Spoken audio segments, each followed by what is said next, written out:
नमस्ते, मैं अनुज चौधरी मिराए एसेट शेरखान की तरफ से आप सबका कमोडिटीज पॉडकास्ट पर स्वागत करता हूं। आज जिस कमोडिटी की जानकारी देने जा रहा हूं वो है natural gas.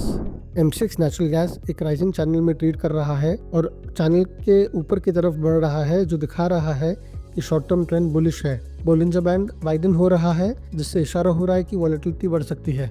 Momentum indicator MACD एक पॉजिटिव डाइवर्जेंस दिखा रहा है। ऊपर की तरफ पहला रेजिस्टेंस 304 लेवल्स है, जो इस साल का हाई है। अगर नेचुरल गैस इस हाई को ब्रेक करता है तो ये फ्रेश हाइस की तरफ बढ़ सकता है। ऊपर में रेजिस्टेंस 310 और 315 लेवल्स है। नीचे पहला सपोर्ट 294 लेवल्स पे है और स्ट्रॉन्ग सपोर्ट 290 लेवल्स पे है। अगर इसके नीचे बंद करता है तो एक ट्रेंड रिवर्सल देखा जा सकता है। Thank you.